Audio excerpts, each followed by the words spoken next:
Barn quilts have been around for generations. They were often painted on the sides of barns to honor loved ones. You know that we love our barn quilts at L&J Goods. We happen to carry a brand of barn quilt patterns called Baker Nest. The Baker Nest patterns are awesome because they come in all different skill levels, from very beginners to more complicated. At L&J Goods, we carry the entire line of Baker Nest Barn Quilts. We're past the cold, so I stay. We did a tutorial here on YouTube sharing how we did the Classic Star collection, a very basic barn quilt pattern. Today, I'm going to walk you through step by step how to do the Gingham Star. This is Katie. Up to us, so let's fight it. It has a very simple palette of colors. We're going to be using Fusion Mineral Paint. Fusion Mineral Paint casement is going to be our background color. Little Whale and Liberty Blue. And believe it or not, these 3 samples are going to be enough to do your entire project. Green tape. We like this because it really sticks down and helps to prevent bleed through. Need a ruler or some type of a measuring device. An eraser. Some basic brushes. You don't have to get fancy with these. The whole look of this is going to be more rustic. If you do have any mistakes, we'll show you how to correct those. And we're going to give it all a big old sanding later on, and you won't even notice it. So, Katie sets up her pattern book so that you can create them on any size board. You could use a 12 by 12, a 24 by 24, which is what I'm using. You could blow this up to 4 feet by 4 feet. You could blow this up to 4 feet by 4 feet. Oh, you could blow up this pattern to 4.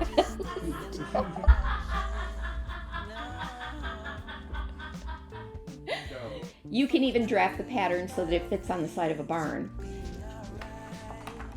Katie has laid out the pattern book so nicely. You have a color key that's going to tell you exactly what colors you're going to use. We have a color chart also to show us exactly where our color mixes are going to go. And then we get into the actual instructions to measure out pattern, how to draw out the pattern lines, and then the taping instructions. Mine is just a simple birch cabinet grade plywood. My daughter Meghan is going to be joining us. Meghan's going to help us to do this barn quilt. We will just go step by step through Katie's instructions and start to mark out our pattern grid. No matter what size you are creating, the very first thing you're going to do is you're going to find the center and mark out an X in the center. Our interior is 24 inches wide. So half of that It's 12. is 12. Very good. Thanks, Mom. You always were a smart one. Okay. Okay. And then I'll do this one, and then Meghan, you can measure out the others. So I've just made 3 marks. I'm going to connect them. Use a light touch. If you use a light touch, you have less to potentially erase later on. So now we're going to make it go this way. And believe it or not, this is sometimes the most complicated part, is figuring out, but where do I measure from? I literally was just going to say, like, I already that is, don't know. when I've done workshops, that is like the biggest hang up. Now that we've got that figured out, I've put Meghan to work marking out the next step in our grid. And you got no clue what I'm supposed to do. I can't help myself. Little by little. Now we're going to make 2 vertical lines through the center of each quadrant, and then 2 horizontal lines through the center of each quadrant. So we have 12-inch quadrants. Half of 12, 6, is 6.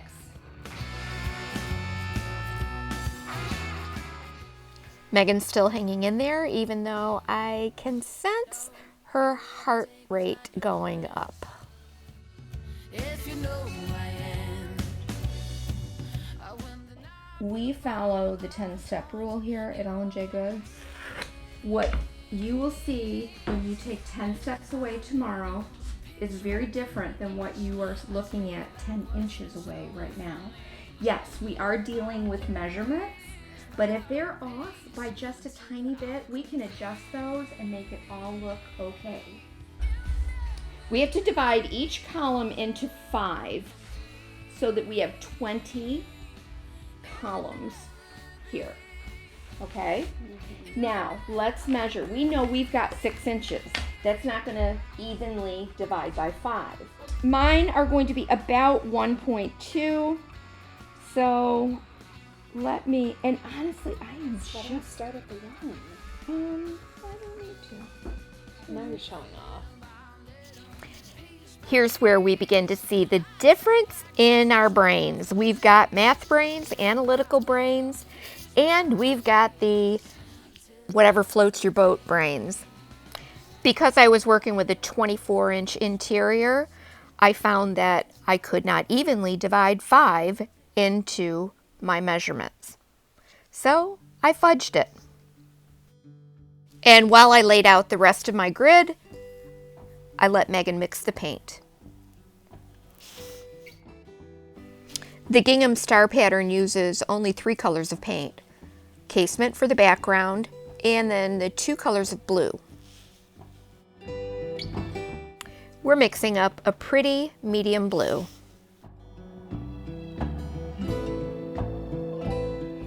I've got all of these squares worked out, and while I've been measuring out, we put Meghan to the task of mixing our paint. This is Little Whale and Liberty Blue to make a nice, pretty, bright blue. And I know that this was a discussion we were having about measuring and guessing and all of that. You have to do whatever you're comfortable with. Some of us are diehard perfectionists, mathematicians, and you will get your grid measured out to the exact millimeter. I'm not as much like that. I tend to kind of guess a little bit, and I know that was kind of stressing you out a bit too, that everything wasn't perfect. I think just for me, I would choose to do mine on a piece of graph paper and then frame that. Yeah, very funny. Very. My squares are not perfectly square. Not Every one of them. Not even close. Not even close is right. Like I said, this is a more primitive style of painting. We can fudge a lot of this later on with other paint. I've marked out my center just so I don't forget where it is, as that is important. And if we look at the diagram, we have block 1, 2, 3, and 4.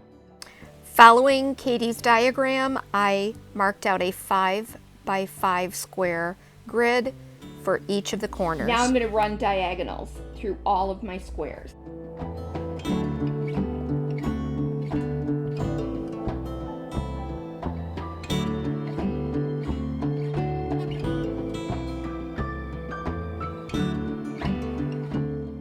So listen, you guys, I think I bit off more than I can chew. It happens. It happens to the best of us. But, I mean, I even lost Meghan. She was totally like, I'm done. I can't do this, Mom. So then JR came in, and we were all sitting here having a big discussion because my lines weren't even, and I was getting frustrated, and they wanted me to paint right over it, completely ditch this because this was way too complicated for people to follow along. But I think then I decided what I want to do is show you I'm not willing to give up. The newest pattern is beautiful. I love it. I definitely want to do this. And I just decided, you know what? The heck with it. Here's what I'm going to do. I'm just going to go for it. I'm not taping anything off. I am just going to look at my color grid. I'm going to start painting in my quilt pattern. Okay? And I really think it's going to be okay. If I go outside the lines, I'm not worried because I really want this to have a more rustic look to it. And I promise you that in the end, it's going to look good. And I pushed past that old perfection thing, right? and decided that no matter what anybody else thought about how I was progressing, that I was just going to do this anyway. Shame on you. Should have seen what you were like. Dangerously nice. You got me lost. So blinded. I didn't even bother taping off. You can if you want to. But I just followed the color chart and painted in the lines. Now you're all gone, my friend. Oh Lord, I guess you fooled me once, but I ain't falling twice. All lies. Oh Lord, I ain't gonna run. My rise has just begun. I'll shine. Shame on you. Remember to paint light coats. By the time you get done filling in the colors, the first coat will be dry, and you can go ahead and fill in with a second coat. I touch up where I need to just to straighten up the edges and fix any mistakes.